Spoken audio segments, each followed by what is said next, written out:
My father was, he is on the left here, my father was officer of the General Staff of the Soviet Army. He was inspector of land forces, Soviet troops stationed in countries like Mongolia, Cuba, East European countries. This is the picture taken at the entrance of my Institute of Oriental Languages. It's a part of Moscow State University. As every Soviet student, I was, quote-unquote, volunteering for harvesting grain in Kazakhstan. By the end of my training in school, I was recruited by the KGB. This picture was taken on that day, and you can see again how happy it feels to be recruited by the KGB. Pay special attention to number of bottles on the table. One of my functions was to keep foreign guests permanently intoxicated the moment they land at Moscow airport. In 1967, the KGB attached me to this magazine, Look magazine. A group of 12 people arrived to USSR from the United States to cover the 50th anniversary of October Socialist Revolution in my country. From the first page to the last page, it was a package of lies.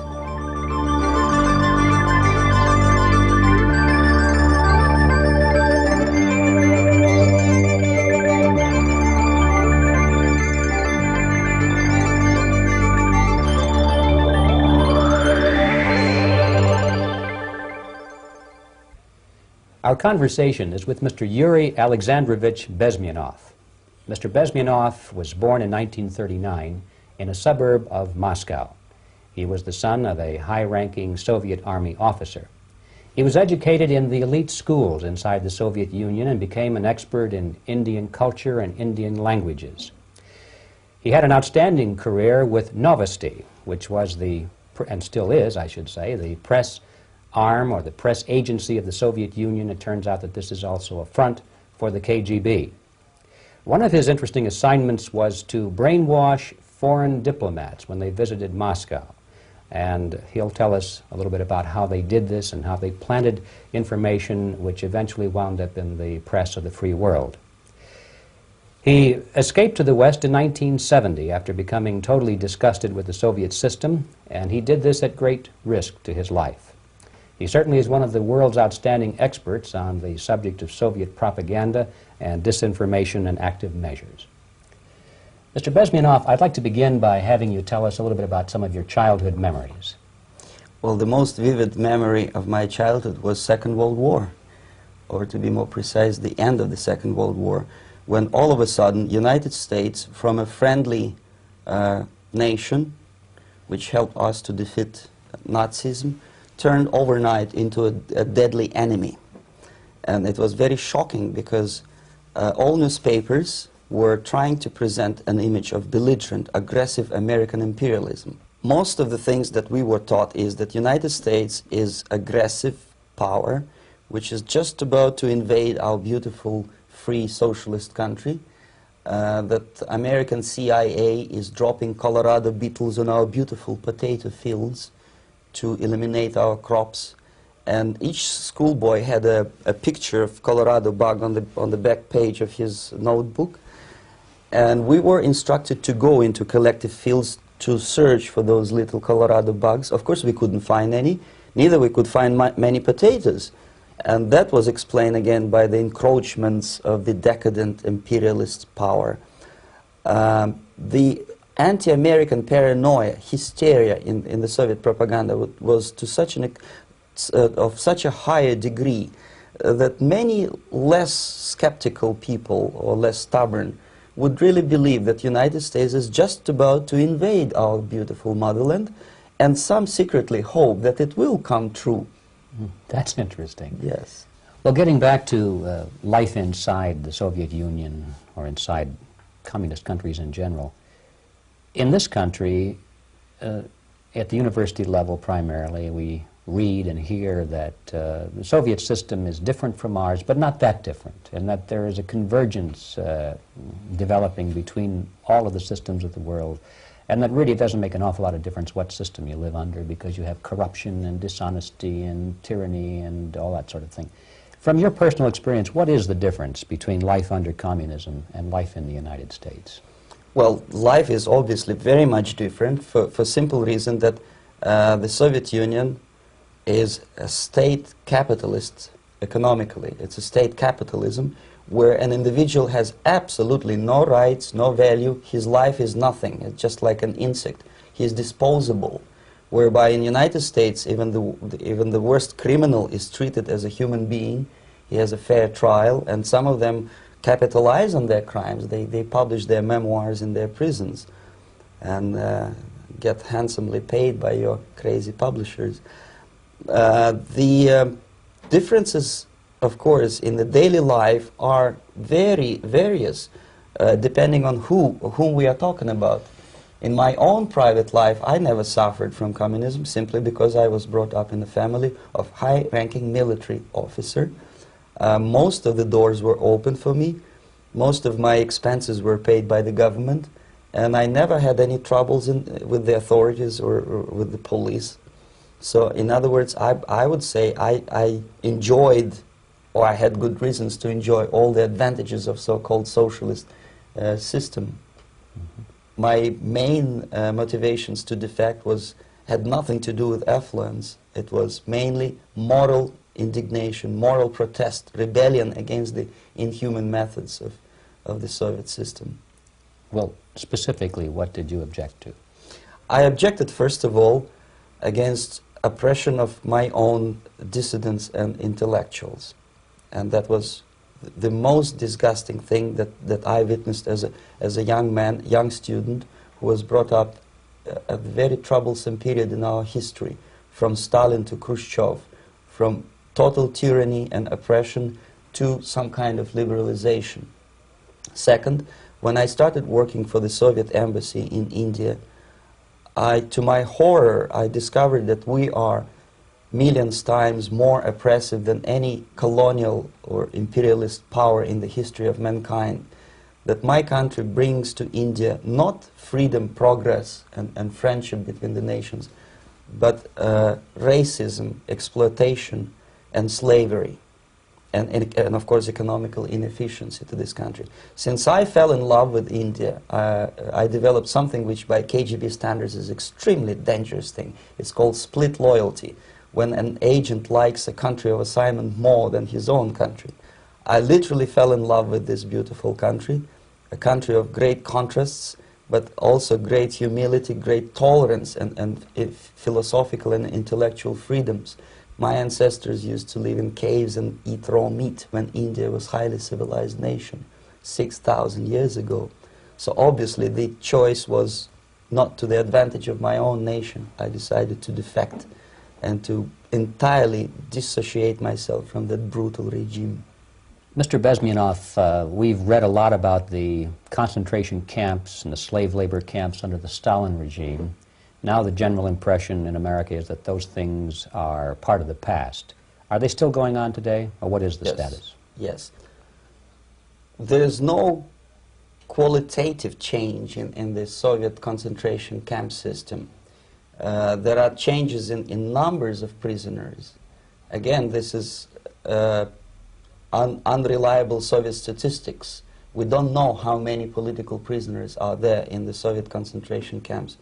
But we sure know from various sources that at each particular time there are close to 25 to 30 million of Soviet citizens who are virtually kept as slaves in forced labor camp system. The size of the population of a country like Canada is serving terms as prisoners. Incredible. So I would say that those intellectuals who try to convince American public that concentration camp system is a thing of a past are either conscientiously misleading public opinion, or they are not very intellectual people. They're selectively blind. They lack intellectual honesty when they say that.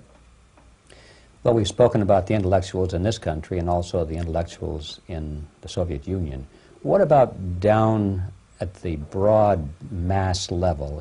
Do the people in general, the working people, the workers in general in the Soviet Union, do they support the system? Do they tolerate it? What is their attitude? Well, average Soviet citizen, if there is such an animal, of course, does not like the system because it hurts, it kills. He may not understand the reasons, he may not have enough information or educational background to understand. But I doubt very much there are many people who are conscientiously supporting the Soviet system. There are not such people in USSR. Even those who have all the reasons to enjoy socialism, people like myself, who were a member of journalistic elite, they also hate system for different reasons, though. Not because they lack material affluence, but because they are unfree to think, they are in constant fear, duplicity, split personality. And this is the greatest tragedy for my nation. Well, what do you think are the chances of the people actually overcoming their system or replacing it? There is a great possibility that system will sooner or later be destroyed from within. There is a self-destructive mechanism built into any socialist or communist or fascist system, because there is lack of feedback, because the system does not rely upon loyalty of population. But until this Soviet junta is being supported by the Western so-called imperialists, that is, multinational companies, establishments, governments, and let's face it, intellectuals, so-called academia in the United States is famous for supporting the Soviet system. As long as the Soviet junta will keep on receiving credits, money, technology, grain deals, and political recognition from all these traitors of democracy or freedom, there is no hope, there is not much hope for changes in my country, and the system will not collapse by itself simply because it's being nourished by so-called American imperialism. This is the greatest paradox in history of mankind, when capitalist world supports and actively nourishes its own destroyer, destructor. I think you're trying to tell us something. Oh, in yes. This country. I'm trying to tell you that it has to be stopped unless you want to end up in Gulag system and enjoy all the advantages of socialist equality. Working for free, catching fleas on your body, sleeping on the planks of plywood in Alaska this time, I guess. That's where Americans will belong, unless they will wake up, of course, and force their government to stop aiding Soviet fascism. Well, you told us a moment ago why you left the system. I'd like to hear the details of how you did it. It must have been a very dangerous thing. It was not so dangerous, it was crazy. First of all, because defecting in India is virtually impossible, thanks to very strong pressure from the Soviet government. Excuse me, you were in India. On assignment at that time. Yes, I was working for the Soviet embassy in New Delhi as a press officer. And defecting for a Soviet diplomat is next to impossible. It's a suicide, as I said, because a great friend Indira Gandhi pushed a law through parliament which says, and I quote, "No defector from any country has a right of political asylum in any embassy on the territory of Indian Republic," which is a masterpiece of hypocrisy. No other defector but the Soviet one needs a political asylum. So knowing that perfectly well, I planned a craziest possible way to defect. I studied counterculture in India. There were thousands of young American boys and girls with no shoes, long hair, smoking hash and marijuana, studying sometimes Indian philosophy, sometimes simply pretending that they studied. And they greatly annoyed Indian police, and they were laughing stock of Indians because obviously they were good-for-nothing students. I studied carefully where they congregate, what routes they travel, what language they speak, what do they smoke. And one day I simply joined a group of hippies to avoid detection of Indian police.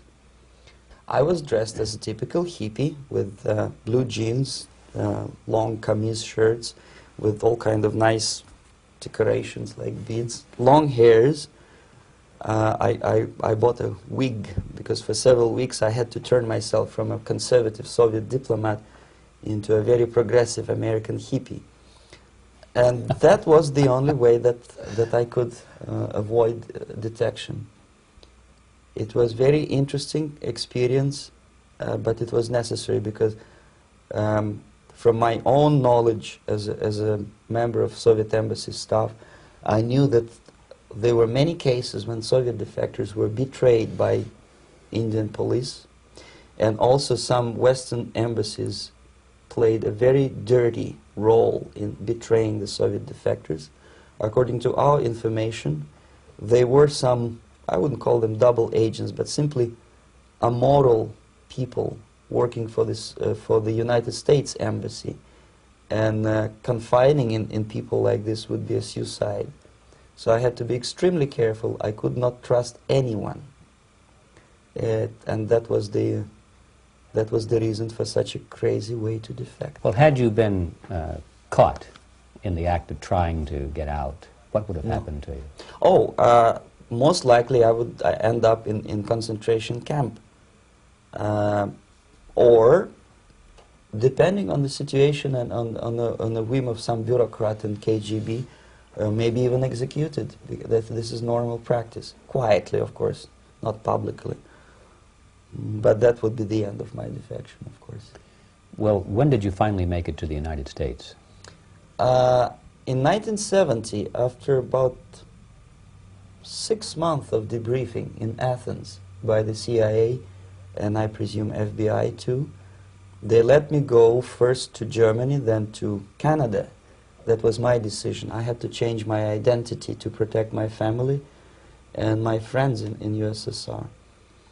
And also I was a little bit paranoid, knowing that both Soviet KGB and probably some double agents within the American system may be after me. So I wanted to settle down as far away as possible. I requested CIA to give me some kind of new identity and just let me go on my own. And I settled in Canada. I was a student. I changed many professions, from farm help and laundry truck driver to language instructor and broadcaster for Canadian Broadcasting Corporations in Montreal. Well, have you had any threats on your life or any yes. unpleasant In about 5 years, KGB eventually discovered that I am working for Canadian Broadcasting. I made a very big mistake. I started working for overseas service of CBC, which is similar to Voice of America, in Russian language. And of course, monitoring service in USSR picked up every new voice. Every new announcer they would make it a point to discover who he is. And in 5 years, sure enough, slowly but surely, they discovered that I am not Thomas Schumann, that I am Yuri Alexandrovich Bezmenov, and that I am working for Canadian Broadcasting, and undermining beautiful détente between Canada and USSR. And the Soviet ambassador Alexander Yakovlev made it his personal effort to discredit me. He complained to Pierre Trudeau, who is known to be a little bit soft on socialism. And the management of CBC behaved in a very strange, cowardly way, unbecoming to representatives of an independent country like Canada. They listened to every suggestion that Soviet ambassador gave, and they started shameful investigation, analyzing content of my broadcasts to USSR. And sure enough, they discovered that some of my statements were probably would be offending to the Soviet Politburo. So I had to leave my job. And of course, subtle intimidations. They would say something like, please cross the street carefully because, you know, traffic is very heavy in Quebec. And fortunately, I know about the psychology and the logic of activity of the KGB, and I never allowed myself to be intimidated. This is the worst thing. This is what they expect a person, a defector, to be intimidated. Once they spot that you are scared, they keep on developing that line, And then eventually you either have to give up entirely and work for them, or they neutralize you. They would definitely stop all kind of political activity, which they failed to do in my case, because I was stubbornly working for the Canadian Broadcasting. And in response to their intimidations, I said that, look, this is a free country, and I am as free as you are. And I also can drive very fast. And gun control is not yet established in Canada, so I had a couple of good shotguns in my basement. So welcome to visit me someday with your Kalashnikov's machine guns. So obviously it didn't work. Intimidation didn't work. So they tried different approach, as I described. They approach on the highest level, on the level of Canadian bureaucracy.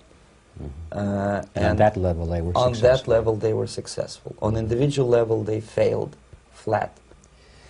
Mr. Bezmenov has brought a series of slides with him that he has taken from the Soviet Union, and I think this is a good time to take a look at the slides. Yes. Now, the viewers will be able to see these slides as we talk about them. Yes, this is a collection of slides which are, some of them are snapshots from my family album, some of them are documents which I smuggled from the Soviet embassy, and some are reproductions from local mass media. I usually show them to establish my credibility as a defector. This is a picture of my native town, Mytishi, about 20 miles north from Moscow. Characteristically, there is a statue of Comrade Lenin in the central square. This is myself at the age of 7, again, characteristically, under the statue of Comrade Stalin, extending his friendly hand to peoples of the world. At that age, of course, I was still idealistically minded young communist, and I still believe that sooner or later things will go for better. But I realized that the system stinks, that something is fishy, and that ideology is fake, and the propaganda about advanced Soviet agriculture simply didn't meet the criteria of reality. If they talk about abundance of food and there is none in the stores, there must be something wrong. My father was, he is on the left here, my father was officer of the General Staff of the Soviet Army. He was inspector of land forces, Soviet troops stationed in countries like Mongolia, Cuba, East European countries. Were he alive today, most likely he would be inspecting Soviet troops in Nicaragua, Angola, and many other parts of the world. Fortunately, he died, and he didn't see the disgrace, because deep inside he was a Russian patriot. He didn't like the idea of expanding Soviet military might, especially in the areas where we were not welcomed at all. Unlike many other military officers, he was reporting directly to the Minister of Defense, bypassing KGB and diplomatic service. In other words, he was a trusted military professional. And my impression that this type of people are much less hawkish and adventuristic than party bureaucrats in Kremlin. When American mass media describes Soviet military as potentially dangerous counterpart for Pentagon, I simply laugh, because I know better. I know that the most dangerous part of the Soviet power structures are not military at all. Most likely, if they come to power in my country, they'll be more sensible negotiators for nuclear disarmament and withdrawal of the Soviet troops from many parts of the world. But if someone from the party structure or the KGB structure were to give the orders for a military intervention, they have to obey, they yes, would follow, because they are professional military. But they, you see, the triangle of power and hate in USSR is the party at the top, the party elite, the oligarchy of the party, then the military, and the KGB at the bottom. They hate each other, and the most hated triangle, the most hated corner of the triangle is the Communist Party bureaucrats. They are the most adventuristic, senile megalomaniacs. They can start war, I wouldn't be surprised. Not the military. They know what war is. Yes. At least my father did. This is the picture taken at the entrance of my Institute of Oriental Languages. It's a part of Moscow State University. I graduated in 1963. And I Now, excuse me, which one were you on? I am on the right. You're on the right. And on the left is my my schoolmate Vadim Smirnov, who later was a apparatchik in the Central Committee of the Soviet Union Communist Party. What is an apparatchik? It's a functionary, something like civil service in British Empire. Someone who is never fired from the service. He stays there internally. He may not be promoted too high, but he's a dependable bureaucrat who will stay forever. I studied not only languages, but also history, literature, even music. I'm on this picture, I'm trying to learn how to play Indian musical instrument. I even tried to look like an Indian when I was second-year student. Not bad, really. Yes, actually it was strongly encouraged by the instructors in my school, because the graduates of my school were later on employed as diplomats, foreign journalists, or spies. As every Soviet student, I was quote-unquote volunteering for harvesting grain in Kazakhstan. This is a biggest agricultural blunder of the Soviet government. But I didn't have much choice, of course, because the communist motto borrowed from the Bible says, "Those who do not work shall not eat." And you can see me eating, therefore I was working, and you can see how happy I was about it.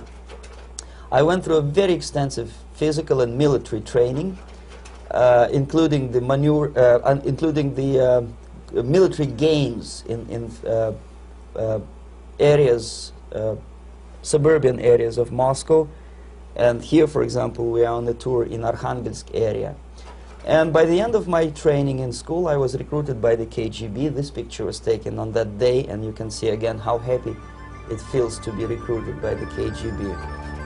Our conversation with Yuri Alexandrovich Bezmenov, who is a defector from the Soviet Union, a former propaganda agent for Novosti and the KGB, will continue after this message.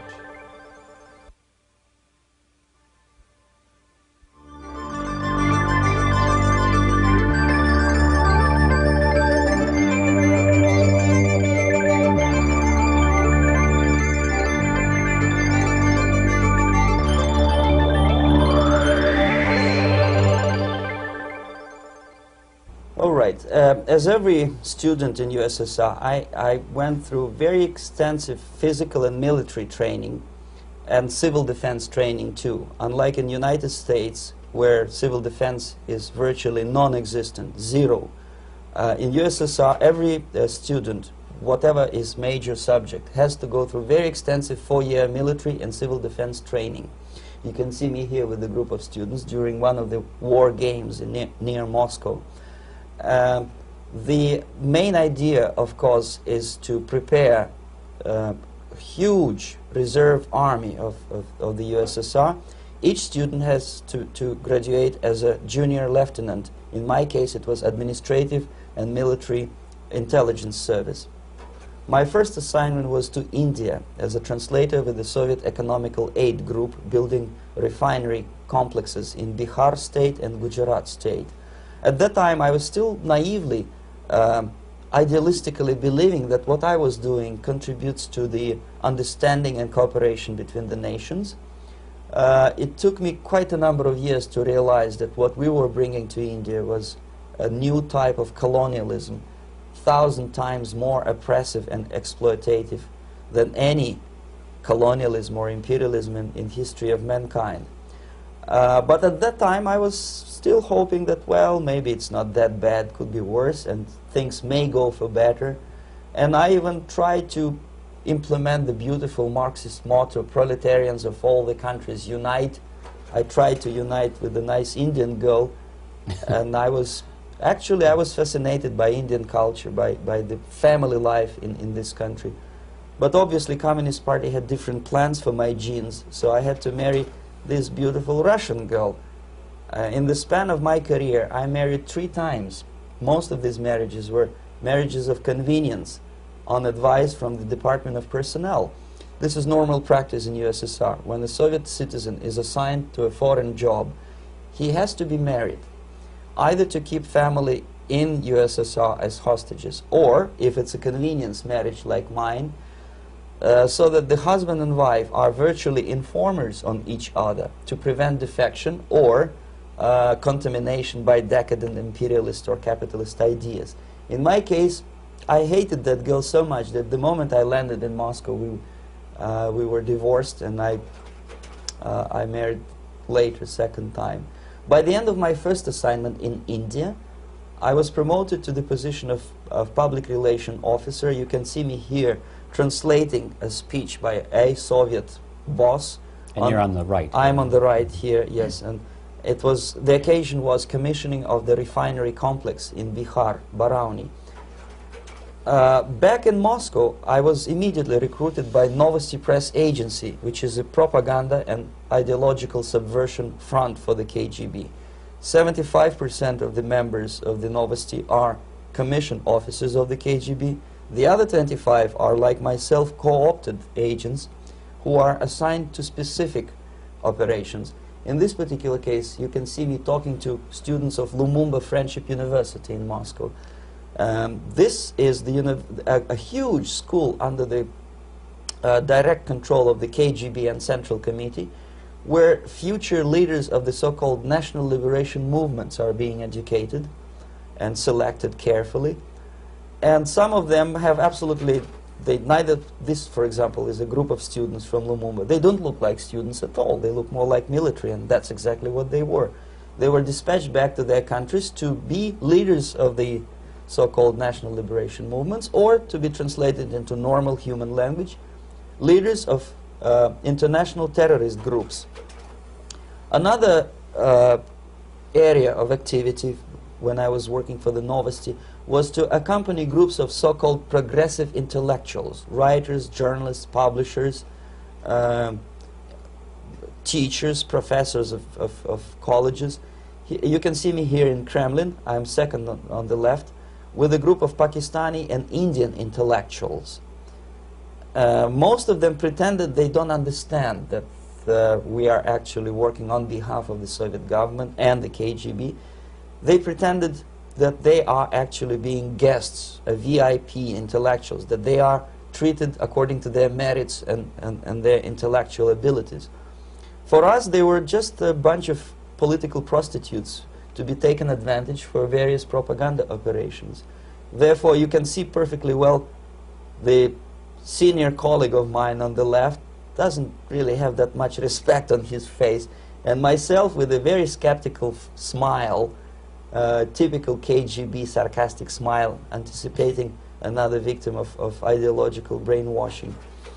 This is how a typical conference in Novosti headquarters in Moscow looked like. Sitting in the middle is Boris Burkov, the then director of Novosti Press Agency, high-ranking party bureaucrat in the Department of Propaganda. I am standing next to a famous Indian poet, Sumitranandan Pant. He was famous because he was an author. He was the author of a famous poem titled Rhapsody to Lenin. That's why he was invited to USSR, and everything was paid by the Soviet government. Pay special attention to number of bottles on the table. This is one of the ways to kill the awareness or curiosity of foreign journalists. One of my functions was to keep foreign guests permanently intoxicated the moment they land at Moscow airport. I had to take them to the VIP lounge and toast to friendship and understanding between the nations of the world. Glass of vodka, then a second glass of vodka. And in no time, my guests would be feeling very happy. They would see everything in kind of pink, nice color. And that's the way I had to keep them permanently for the next 15 or 20 days. At a certain point in time, I had to withdraw alcohol from them so that some of them, who are the most recruitable, would feel a little bit shaky, guilty, trying to remember what they were talking last night. That's the time to approach them with all kind of nonsense, such as joint communique or statement for Soviet propaganda. That's the time they are the most flexible.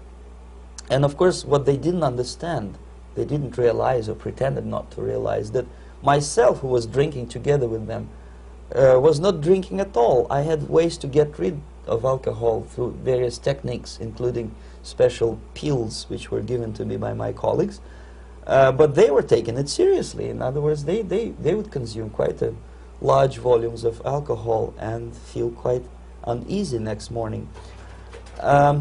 In 1967, the KGB attached me to this magazine, Look magazine. A group of 12 people arrived to USSR from United States to cover the 50th anniversary of October Socialist Revolution in my country. From the first page to the last page, it was a package of lies, propaganda cliché, which were presented to American readers as opinions and deductions of American journalists. Nothing could be far from truth. These were not opinions. They were not opinions at all. They were the clichés which the Soviet propaganda wants American public to think that they think. If it does make any sense at all.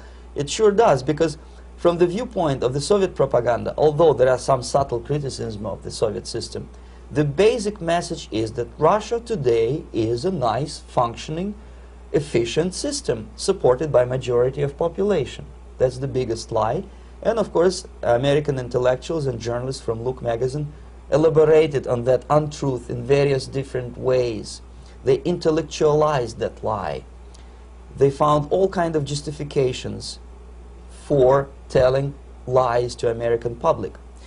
Excuse me, it was partly your job to make sure that they got these ideas, yes, and accepted them as their own ideas. Right. Actually, even before they arrived to USSR, and they paid astronomical sum of money for that visit, they were submitted, this Novosti Press agency developed so-called backgrounders, 20-25 pages of information and opinions which were presented to the journalists even before they bought their tickets to Moscow. They had to analyze the situation, and judging on their reaction to that backgrounder, the local Novosti representative or local Soviet diplomat in Washington, D.C. would assess whether they be given visa to USSR or not. So but they were selected ahead of time. Yes, they were pre-selected very carefully, and there is not much chance for honest journalists to arrive to USSR and to stay there for 1 year and to bring this package of lies back home. This, for example, is a centerfold of the Look magazine. They presented this monument erected by Communist Party in Stalingrad as the symbol, personification of Russian military might. And they said in the article, which is published on the site, that Soviets are very proud of the victory in the Second World War. This is another big myth, a lie. No sensible people would be proud to lose 20 millions of their countrymen in a war which was started by Genoese Hitler and Comrade Stalin and paid by American multinationals.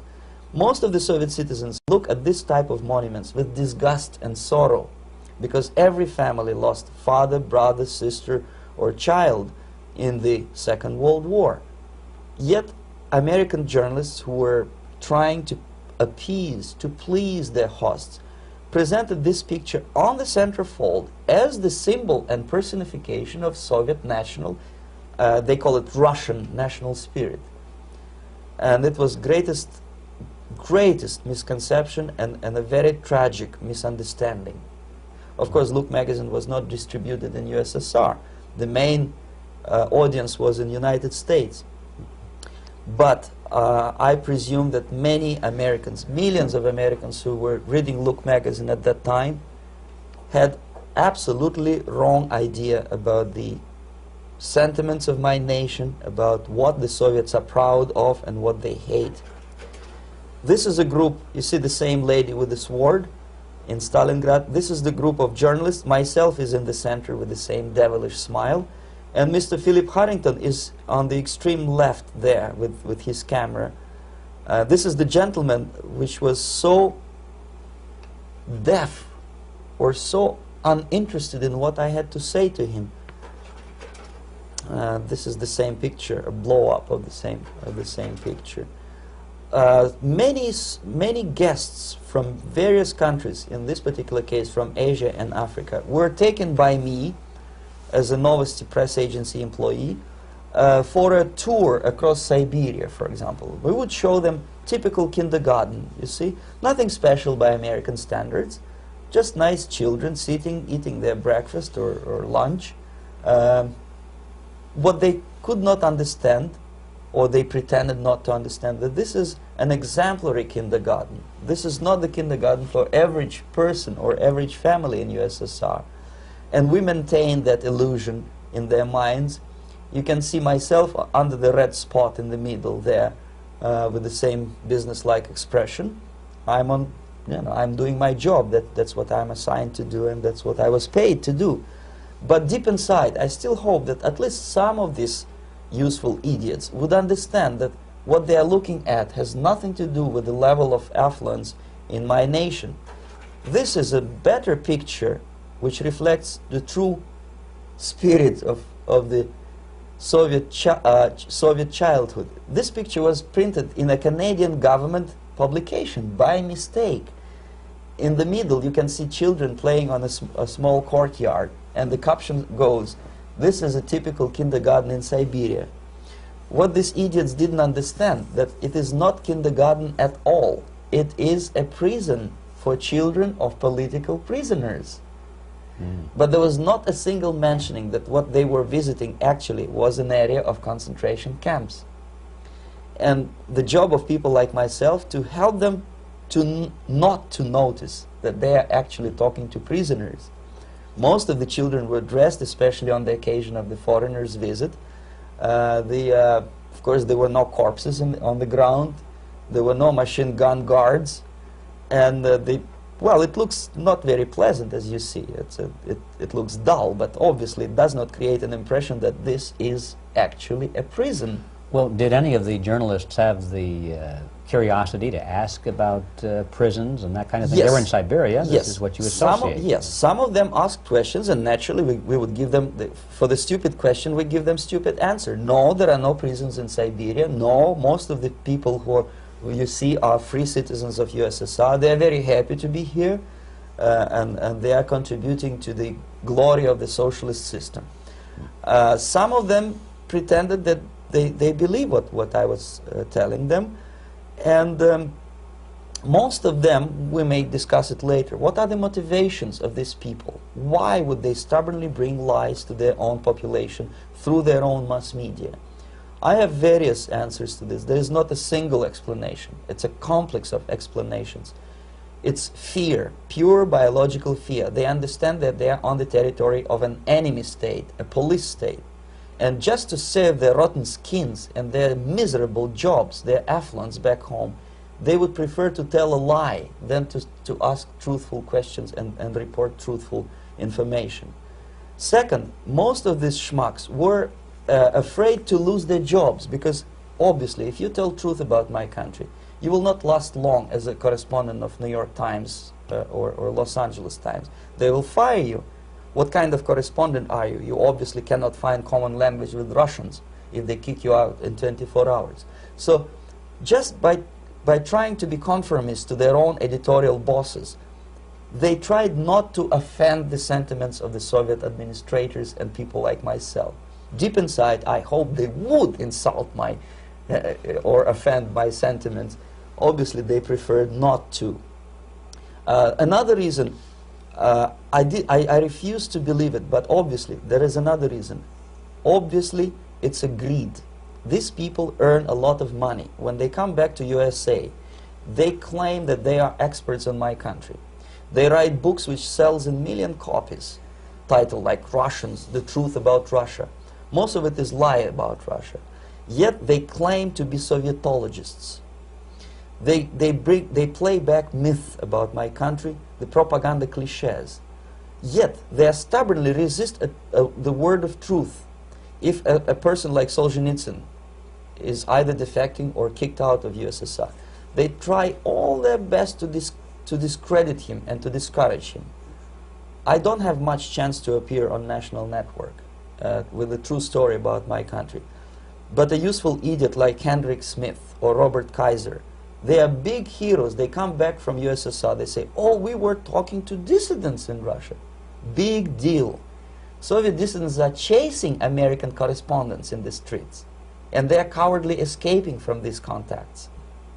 For some strange reason, if you want to know more about Spain, you refer to Spanish writers. If you want to learn more about French, you read French writers. Even about Antarctica, I bet you would read Penguins. Only about the Soviet Union, for some strange reason, you read Hendricks and Schmendricks and all kind of Kissingers, because they claim that they know more about my country. They know nothing, or next to nothing, or they pretend that they know more than they actually do. I would say they are dishonest people who lack integrity and common sense and intellectual honesty. They bring back all kind of stories like that. A kindergarten in Siberia. Omitting the most important fact, it's a prison for children of political prisoners. Another greatest example of monumental idiocy of American politicians.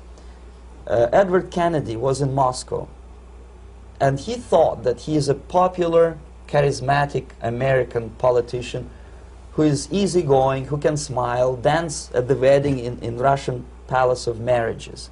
What he did not understand, or maybe he pretended not to understand, that actually he was being taken for a ride. This is a staged wedding especially to impress foreign media or useful idiots like Ed Kennedy.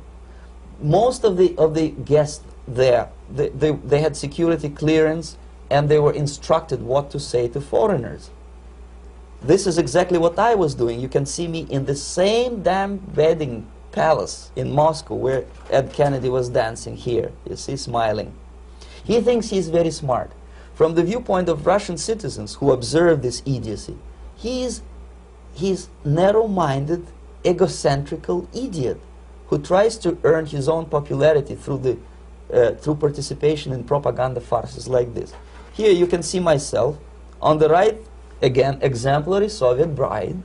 On the left, 3 journalists from various countries, Asia, Africa, and Latin America. Obviously, they enjoying the situation. They will go back home and write the reports. We were present on a regular Soviet wedding. They were not present on a regular Soviet wedding. They were present, they were parts of a farce, of a circus performance. Another thing which I had to sometimes risking my life to explain to foreigners. Time magazine, for example, is very critical of South African racist regime. The whole article was dedicated to the shameful internal passport system where blacks are not allowing to live with whites. For some strange reason, for the last 14 years since my defection, nobody wanted to pay attention to my passport. This is my passport. It also shows my nationality, and it has a police rubber stamp, which is called propiska in Russian language, which assigns me to a certain area of residence. I cannot leave that area, same way as this black man cannot leave the area in South Africa. Yet we call South African government racist regime. Not a single Jane Schmonda or Fonda is brave enough, courageous enough to come to media and say, look, this is what happens in USSR. I send a copy of my passport to many American liberals and civil rights defenders and all the other useful idiots. They never bothered to answer me back. This shows what kind of integrity, what kind of honesty these people are. They are a bunch of hypocrites because they don't want to recognize a good example of racism in my country. This is the first stage of befriending a professor. You can see myself on the left with the same James Bond smile. On the right is my KGB supervisor, Comrade Leonid Mitrokhin, and in the middle a professor of political science in Delhi University. The next stage would be to invite him to a gathering of Indo-Soviet Friendship Society. There he is sitting next to his wife before he is being sent to USSR for free trip. Everything is paid by the Soviet government. He was made to believe that he is invited to USSR because he is a talented, sober-thinking intellectual. Absolutely false. He is invited because he is a useful idiot, because he would agree and subscribe to most of the Soviet propaganda cliché. And when he is coming back to his own country, he is going for years and years to teach the beauties of Soviet socialism to newer and newer generations of his students, thus promoting the Soviet propaganda line. The KGB was even curious about this gentleman. It may look innocent. Maharishi Mahesh Yogi, a great spiritual leader, or maybe a great charlatan and crook, depending on from which side you are looking at him. Beatles were trained at his ashram in Hardwar in India how to meditate. Mia Farrow and other useful idiots from Hollywood visited his school, and they returned back to United States absolutely zonked out of their minds with marijuana, hashish, and crazy ideas of meditation. To meditate, in other words, to isolate oneself from the current social and political issues of your own country, to get into your own bubble, to forget about troubles of the world. Obviously, KGB was very fascinated with such a beautiful school, such a brainwashing center for stupid Americans. I was dispatched by the KGB to check what kind of VIP Americans attend this school. That's you on the left. Yes, I'm on the left. I was trying to get enrolled in that school. Unfortunately, the Maharishi Mahesh Yogi asked too much. He wanted $500 American for enrollment. But my function was not actually to get enrolled in the school. My function was to discover what kind of people from the United States attend this school. And we discovered that, yes, there are some influential members of family, public opinion makers of United States, who come back with the crazy stories about Indian philosophy. Indians themselves look upon them as idiots, useful idiots. To say nothing about KGB, who looked at them as extremely naive, misguided people.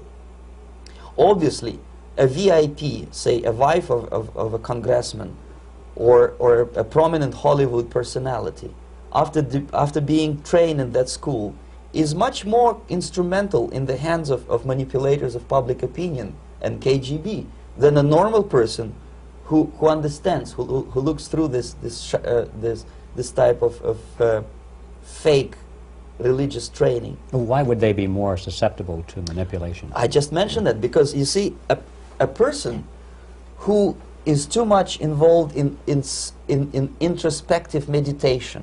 You see, if you carefully look what Maharishi Mahesh Yogi is teaching to Americans, is that most of the problems, most of the burning issues of today can be solved simply by meditating. Don't rock the boat. Don't get involved. Just sit down, look at your navel, and meditate. And the things, due to some strange logic, due to cosmic vibration, will settle down by themselves.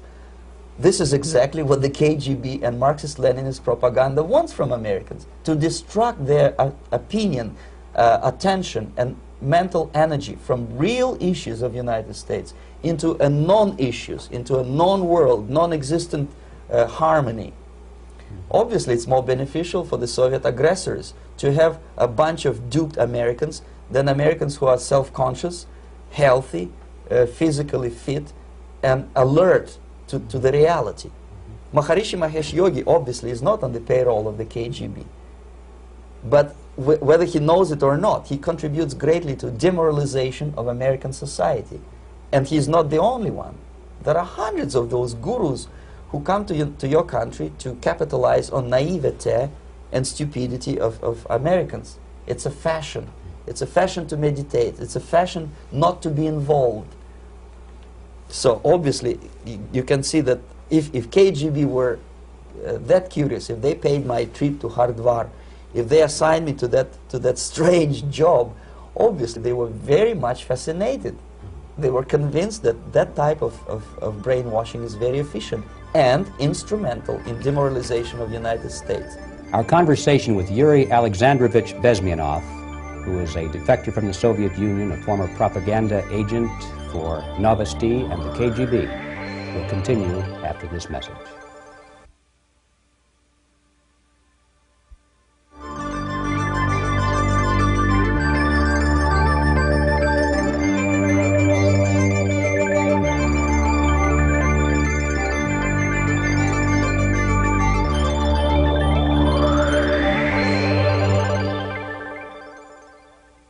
This picture shows the part of the building of USSR embassy, and my supervisors. On the left is Comrade Mehdi, an Indian communist, and on the right, Comrade Mitrokhin, my supervisors in the secret department of research and counter-propaganda. It has nothing to do with either research or counter-propaganda. Most of the activity of that department was to compile huge volume of information on individuals who were instrumental in creating public opinion. Publishers, editors, journalists, actors, educationalists, professors of political science, members of parliament, representatives of business circles. Most of these people were divided roughly in two groups.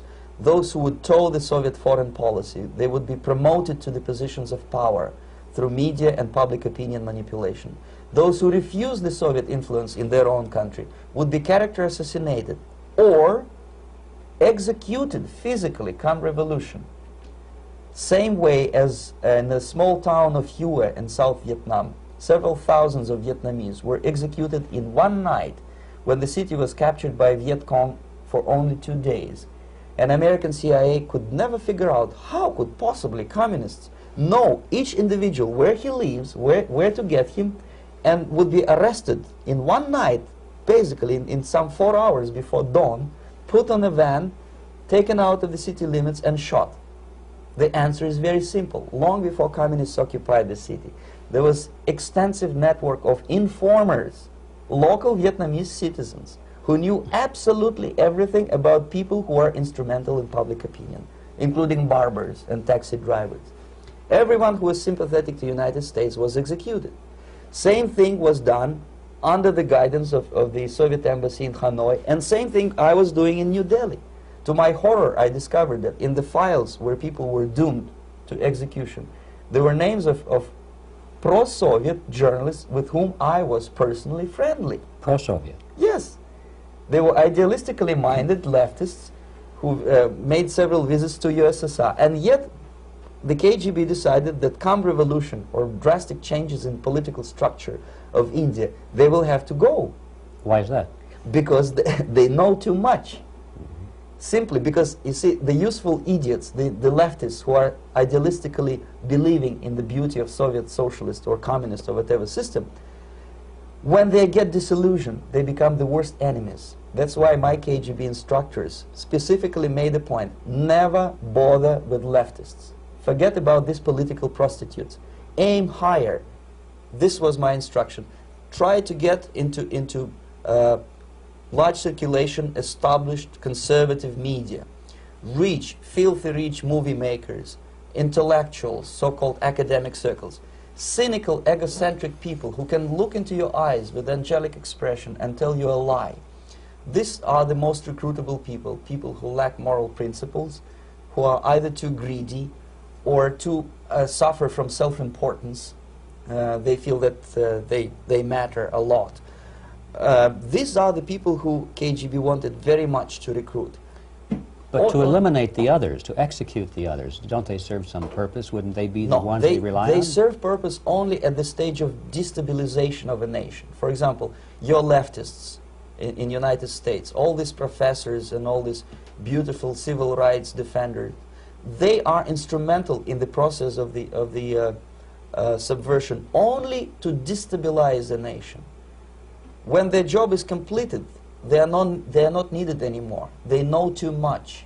Some of them, when they get disillusioned, when they see that Marxist-Leninists come to power, obviously they get offended. They think that they will come to power. That will never happen, of course. They will be lined up against the wall and shot. But they may turn into the most bitter enemies of Marxist-Leninists when they come to power. And that's what happened in Nicaragua. You remember most of these former Marxist-Leninists were either put to prison or one of them split, and now he's working against Sandinistas. It happened in Grenada when Maurice Bishop was already a Marxist. He was executed by a new Marxist who was more Marxist than this Marxist. Same happened in Afghanistan when first there was Taraki, he was killed by Amin, then Amin was killed by Babrak Karmal with the help of KGB. Same happened in Bangladesh when Mujibur Rahman, very pro-Soviet leftist, was assassinated by his own Marxist-Leninist military comrades. It's the same pattern everywhere. The moment they serve their purpose, all the useful idiots are either be executed entirely, all the idealistically minded Marxists, or exiled or put in prisons, like in Cuba. Many former Marxists are in Cuba, in prison. So most of the Indians who were cooperating with the Soviets, especially with our Department of Information of the USSR Embassy, were listed for execution. And when I discovered that fact, of course I was sick. I was mentally and physically sick. I thought that I'm going to explode one day during the briefing at the ambassador's office. I would stand up and say something that we are basically a bunch of murderers. That's what we are. It has nothing to do with friendship and understanding between the nation and blah, blah, blah. We are murderers. We behave as a bunch of thugs in a country which is hospitable to us, a country which with ancient traditions. But I did not defect. I tried to get the message across. To my horror, nobody wanted even to listen, least of all to believe what I had to say. And I tried all kinds of tricks. I would leak information through letters or lost documents or something like that. And still I got no message. The message was not published, even in the conservative mass media of India. The immediate impulse to defect was Bangladesh crisis, which was described by American correspondents as Islamic grassroots revolution, which is absolute baloney. There was nothing to do with Islam, and there was no grassroots revolution. Actually, there are no grassroots revolutions, period. Any revolution is a byproduct of a highly organized group of conscientious and professional organizers, but has nothing to do with grassroots. In Bangladesh, it was nothing with grassroots. Most of the Awami League party members, Awami League means People's Party, were trained in Moscow in the high party school. Most of the Mukti Fauj leaders, Mukti Fauj in Bengali means People's Army, same as SWAPO and all kind of liberation armies all over the world, the same bunch of useful idiots. They were trained at Lumumba University and various centers of the KGB in Simferopol, in Crimea, and in Tashkent.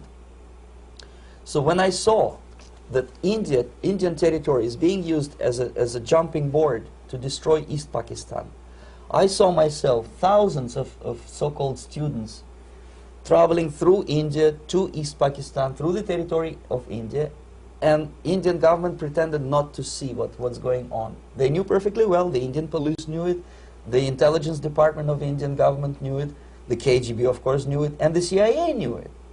That was most infuriating, because when I defected and I explained to the CIA debriefers they should watch out because East Pakistan is going to erupt any moment, they said I was reading too many James Bond novels.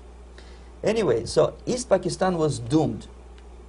One of my colleagues in the Soviet consulate in Calcutta, when he was dead drunk, he ventured into the basement to relieve himself, and he found big boxes which said printed matter to Dhaka University. Dhaka is the capital of East Pakistan. And since he was drunk and curious, he opened one of the boxes and he discovered not printed matter. He discovered Kalashnikov guns and ammunition in there. Anyway, it's a long story. When I saw the preparations for the invasion into East Pakistan, obviously I wanted to defect immediately. The only thing I couldn't at that time make up my mind when and where and how.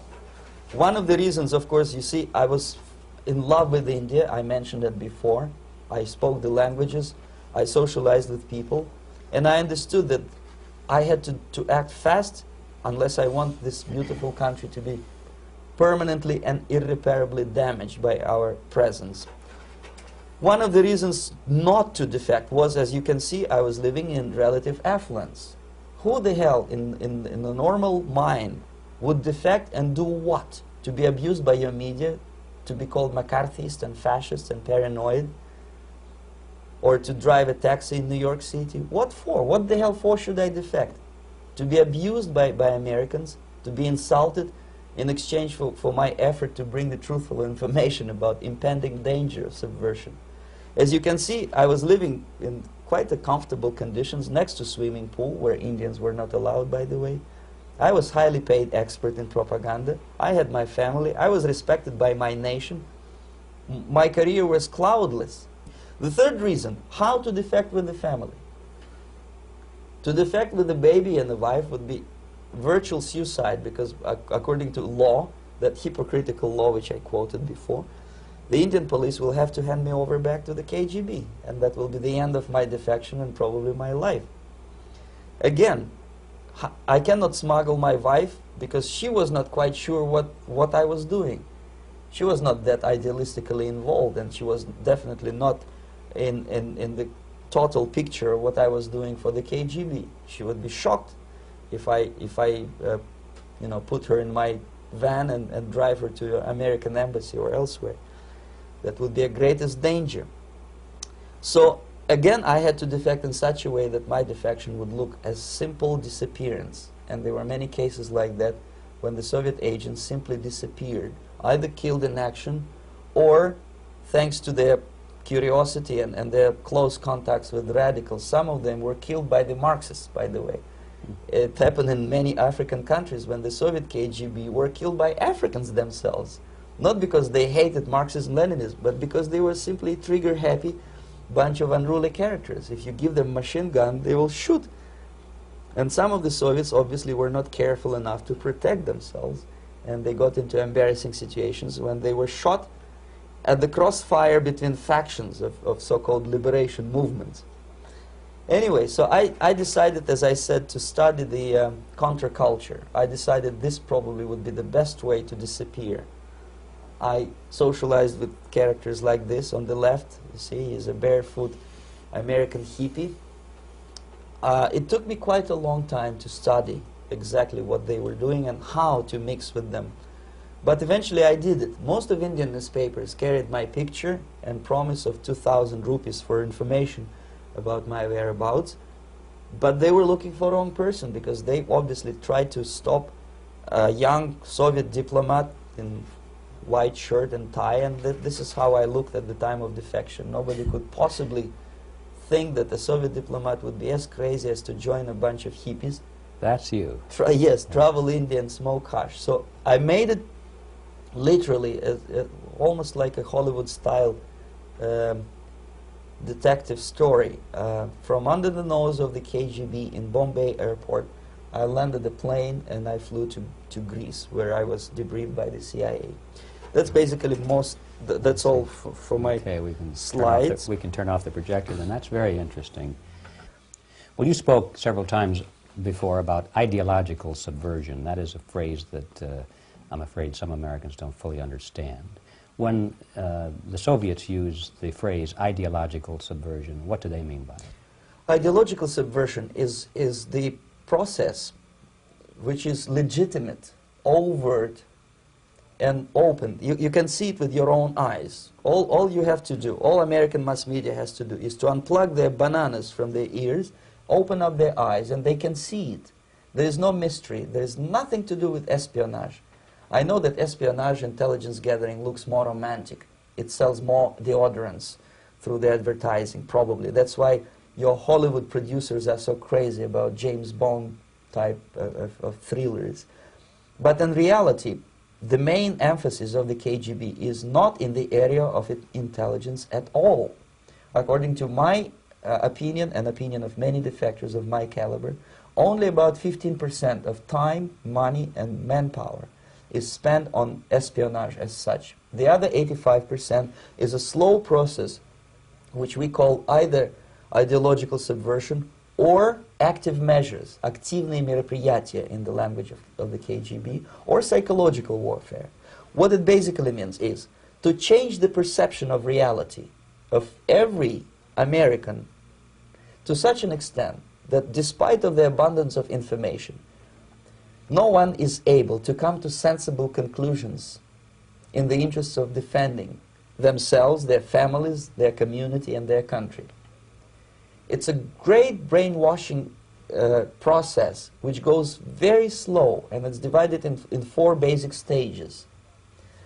The first one being demoralization. It takes from 15 to 20 years to demoralize a nation. Why that many years?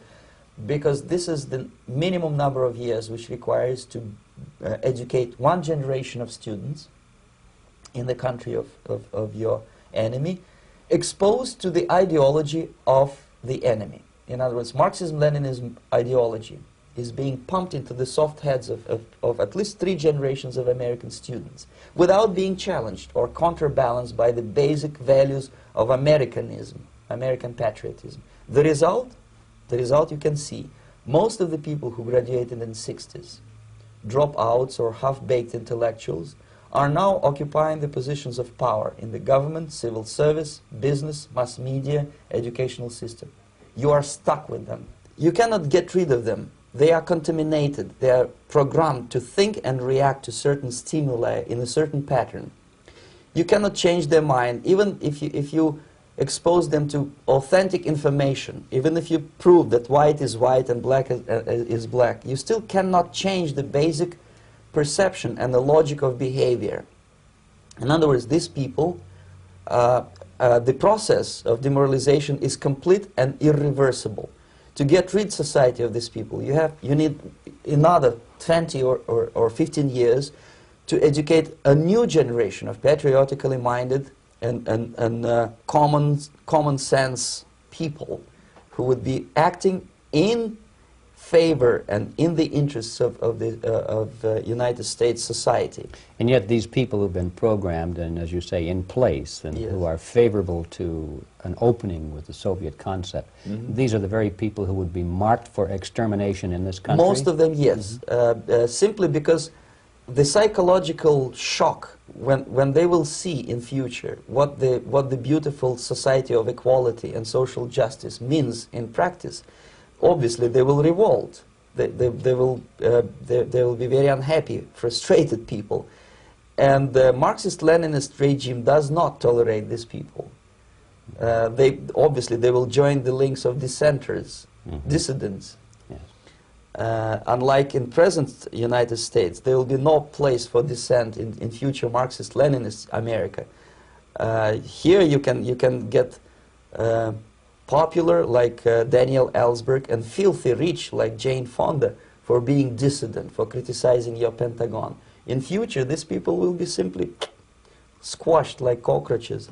Nobody is going to pay them nothing for their beautiful, noble ideas of equality. This they don't understand, and it will be a greatest shock for them, of course. The demoralization process in the United States is basically completed already. For the last 25 years. Actually, it's overfulfilled, because demoralization now reaches such areas where previously not even Comrade Andropov and all his experts would even dream of such a tremendous success. Most of it is done by Americans to Americans, thanks to lack of moral standards. As I mentioned before, exposure to true information does not matter anymore. A person who was demoralized is unable to assess true information. The facts tell nothing to him. Even if I shower him with information, with authentic proof, with documents, with pictures, even if I take him by force to the Soviet Union and show him concentration camp, he will refuse to believe it until he is going to receive a kick in his fat bottom. When a military boot crashes his balls, then he will understand, but not before that. That's the tragic of the situation of demoralization. So basically America is stuck with demoralization, and unless, even if you start right now, here, this minute, you start educating new generation of Americans, it will still take you 15 to 20 years to turn the tide of ideological perception of reality back to normalcy and patriotism. The next stage is destabilization. This time, subverter does not care about your ideas and the patterns of your consumption. Whether you eat junk food and get fat and flabby, it doesn't matter anymore. This time, and it takes only from 2 to 5 years to destabilize a nation, what matters is essentials: economy, foreign relations, defense systems. And you can see it quite clearly that in some areas, in such sensitive areas as defense and economy, the influence of Marxist-Leninist ideas in the United States is absolutely fantastic. I could never believe it 14 years ago when I landed in this part of the world, that the process will go that fast. The next stage, of course, is crisis. It may take only up to 6 weeks to bring a country to the verge of crisis. You can see it in Central America now. And after crisis, with a violent change of power, structure, and economy, you have so-called the period of normalization. It may last indefinitely. Normalization is a cynical expression borrowed from Soviet propaganda. When the Soviet tanks moved into Czechoslovakia in '68, Comrade Brezhnev said, "Now the situation in brotherly Czechoslovakia is normalized." This is what will happen in the United States if you allow all these schmucks to bring the country to crisis, to promise people all kind of goodies and the paradise on earth, to destabilize your economy, to eliminate the principle of free market competition, and to put a big brother government in Washington, D.C., with benevolent dictators like Walter Mondale, who will promise lots of things, never mind whether the promises are fulfillable or not. He will go to Moscow to kiss the bottoms of new generation of Soviet assassins, never mind. He will create false illusions that the situation is under control. Situation is not under control. Situation is disgustingly out of control. Most of the American politicians, media, and educational system trains another generation of people who think they are living at a peacetime. False. United States is in the state of war, undeclared total war against the basic principles and the foundations of this system. And the initiator of this war is not Comrade Andropov, of course. It's the system. However ridiculous it may sound, the world communist system or the world communist conspiracy, whether I scare some people or not, I don't give a hoot. If you are not scared by now, nothing can scare you. But you don't have to be paranoid about it. What actually happens now, that unlike myself, you have literally several years to live on unless the United States wake up. The time bomb is ticking. With every second, the disaster is coming closer and closer. Unlike myself, you will have nowhere to defect to, unless you want to live in Antarctica with penguins. This is it. This is the last country of freedom and possibility. Okay, so what do we do? What is your recommendation to the American people? Well, the immediate thing that comes to my mind is, of course, there must be a very strong national effort to educate people in the spirit of real patriotism, number one. Number two, to explain them the real danger of socialist, communist, whatever, welfare state, big brother government. If people will fail to grasp the impending danger of that development, nothing ever can help United States. You may kiss goodbye to your freedom, including freedoms to homosexuals, to prison inmate. All these freedoms will vanish, evaporate in 5 seconds, including your precious lives. The second thing, the moment at least part of United States population is convinced that the danger is real, they have to force their government. And I'm not talking about sending letters, signing petitions, and all this beautiful, noble activity. I'm talking about forcing United States government to stop aiding communism. Because there is no other problem more burning and urgent than to stop the Soviet military-industrial complex from destroying whatever is left of the free world. And it is very easy to do. No credits, no technology, no money, no political or diplomatic recognition, and of course no such idiocy as grain deals to USSR. The Soviet people, 270 millions of Soviets, will be eternally thankful to you if you stop aiding a bunch of murderers who sit now in Kremlin and whom President Reagan respectfully calls government. They do not govern anything, least of all such complexity as the Soviet economy. So basic, two very simple, maybe two simplistic answers or solutions, but nevertheless they are the only solutions. Educate yourself, understand what's going on around you. You are not living at the time of peace. You are in a state of war, and you have precious little time to save yourself. You don't have much time, especially if you are talking about young generation. There's not much time left for convulsions and sexual masturbation to the beautiful disco music. Very soon it will go, just overnight.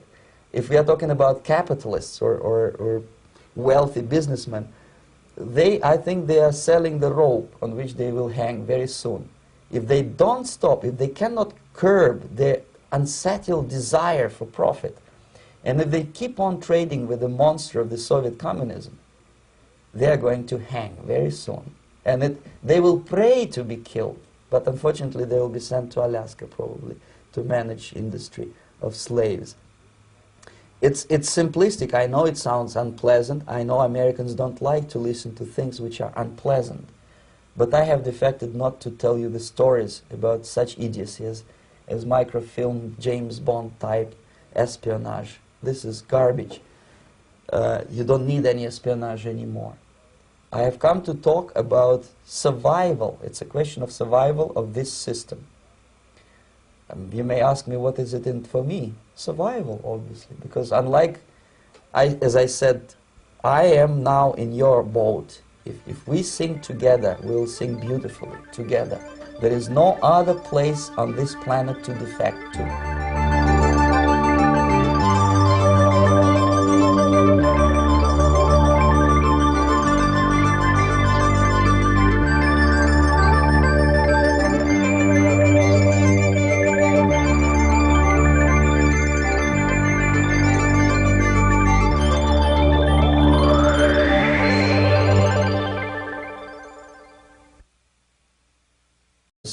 Even those who have all the reasons to enjoy socialism, people like myself, who were a member of journalistic elite, they also hate system for different reasons, though. Not because they lack material affluence, but because they are unfree to think, they are in constant fear, duplicity, split personality.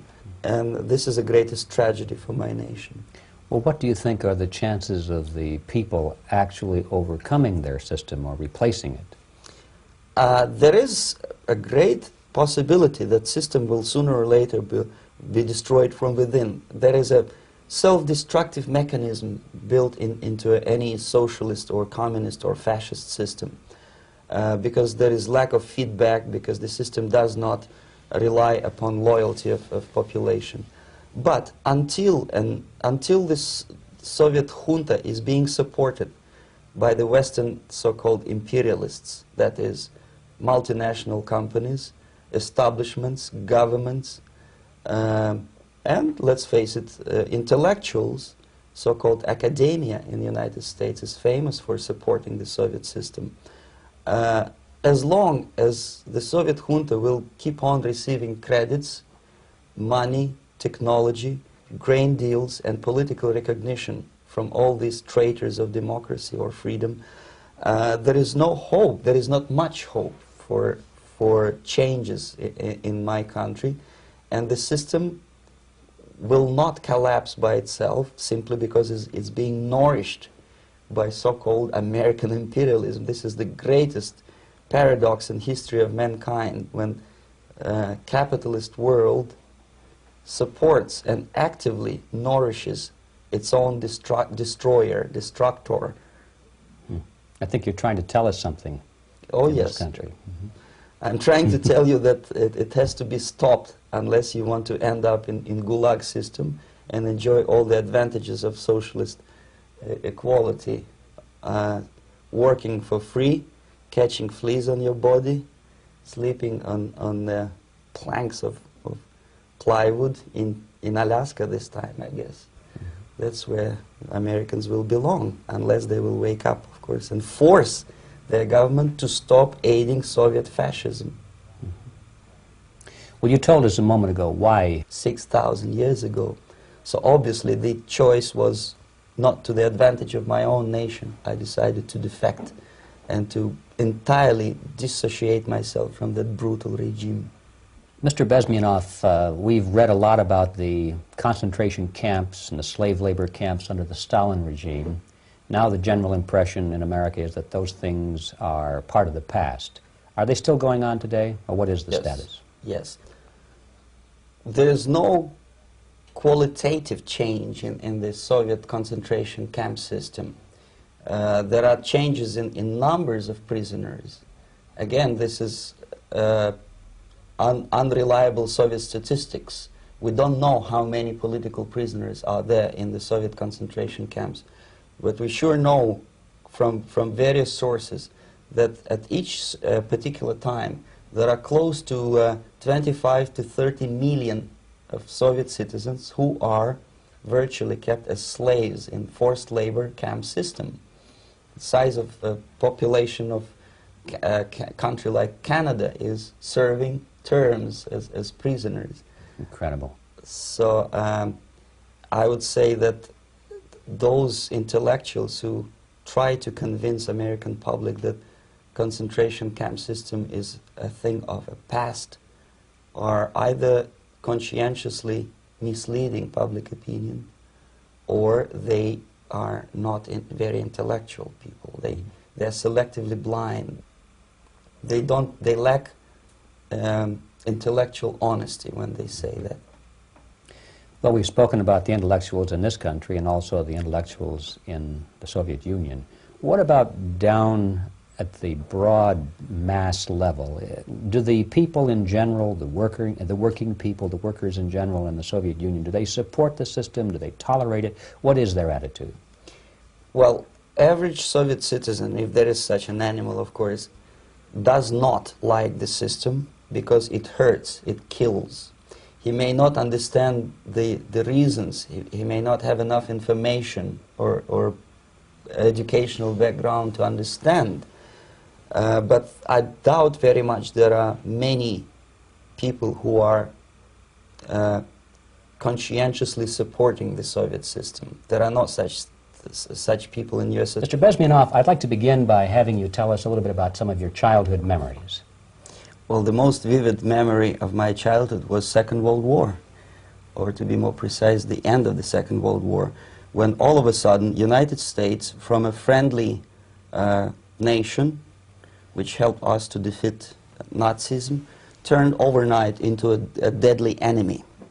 And it was very shocking because all newspapers were trying to present an image of belligerent, aggressive American imperialism. Most of the things that we were taught is that United States is aggressive power, which is just about to invade our beautiful, free, socialist country, that American CIA is dropping Colorado beetles on our beautiful potato fields to eliminate our crops, and each schoolboy had a picture of Colorado bug on the back page of his notebook, and we were instructed to go into collective fields to search for those little Colorado bugs. Of course we couldn't find any, neither we could find many potatoes.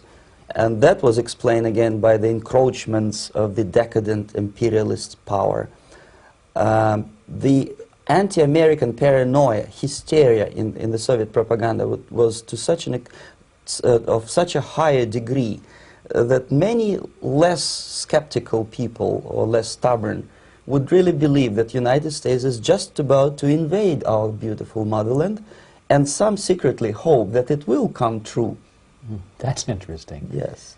Well, getting back to life inside the Soviet Union or inside communist countries in general, in this country, at the university level primarily, we read and hear that the Soviet system is different from ours, but not that different, and that there is a convergence developing between all of the systems of the world, and that really it doesn't make an awful lot of difference what system you live under because you have corruption and dishonesty and tyranny and all that sort of thing.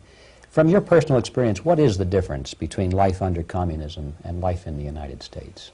Well, life is obviously very much different for simple reason that the Soviet Union is a state capitalist economically. It's a state capitalism where an individual has absolutely no rights, no value. His life is nothing. It's just like an insect. He is disposable.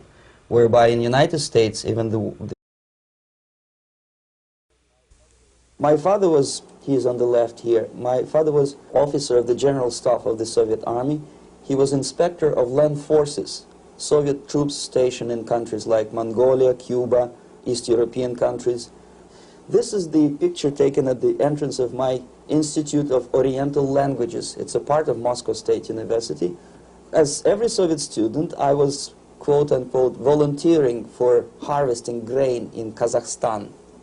By the end of my training in school, I was recruited by the KGB. This picture was taken on that day, and you can see again how happy it feels to be recruited by the KGB. Pay special attention to number of bottles on the table. One of my functions was to keep foreign guests permanently intoxicated the moment they land at Moscow airport. In 1967, the KGB attached me to this magazine, Look magazine. A group of 12 people arrived to USSR from the United States to cover the 50th anniversary of October Socialist Revolution in my country. From the first page to the last page, it was a package of lies.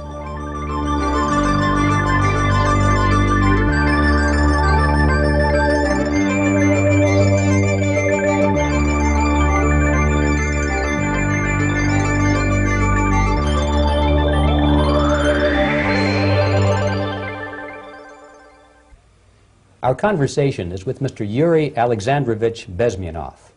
Mr. Bezmenov was born in 1939 in a suburb of Moscow. He was the son of a high-ranking Soviet Army officer. He was educated in the elite schools inside the Soviet Union and became an expert in Indian culture and Indian languages. He had an outstanding career with Novosti, which was the, and still is, I should say, the press arm or the press agency of the Soviet Union. It turns out that this is also a front for the KGB. One of his interesting assignments was to brainwash foreign diplomats when they visited Moscow. And he'll tell us a little bit about how they did this and how they planted information which eventually wound up in the press of the free world. He escaped to the West in 1970 after becoming totally disgusted with the Soviet system, and he did this at great risk to his life. He certainly is one of the world's outstanding experts on the subject of Soviet propaganda and disinformation and active measures. Even the worst criminal is treated as a human being. He has a fair trial, and some of them capitalize on their crimes. They publish their memoirs in their prisons and get handsomely paid by your crazy publishers. The differences, of course, in the daily life are very various, depending on whom we are talking about. In my own private life, I never suffered from communism simply because I was brought up in a family of high-ranking military officer. Most of the doors were open for me. Most of my expenses were paid by the government, and I never had any troubles with the authorities or with the police. So, in other words, I would say I enjoyed, or I had good reasons to enjoy, all the advantages of so-called socialist system. Mm-hmm. My main motivations to defect had nothing to do with affluence. It was mainly moral indignation, moral protest, rebellion against the inhuman methods of the Soviet system. Well, specifically, what did you object to? I objected, first of all, against oppression of my own dissidents and intellectuals. And that was the most disgusting thing that I witnessed as a young man, young student, who was brought up at a very troublesome period in our history, from Stalin to Khrushchev, from total tyranny and oppression to some kind of liberalization. Second, when I started working for the Soviet embassy in India, to my horror, I discovered that we are millions times more oppressive than any colonial or imperialist power in the history of mankind. That my country brings to India not freedom, progress, and friendship between the nations, but racism, exploitation, and slavery, and of course economical inefficiency to this country. Since I fell in love with India, I developed something which by KGB standards is extremely dangerous thing. It's called split loyalty, when an agent likes a country of assignment more than his own country. I literally fell in love with this beautiful country, a country of great contrasts, but also great humility, great tolerance, and philosophical and intellectual freedoms. My ancestors used to live in caves and eat raw meat when India was a highly civilized nation.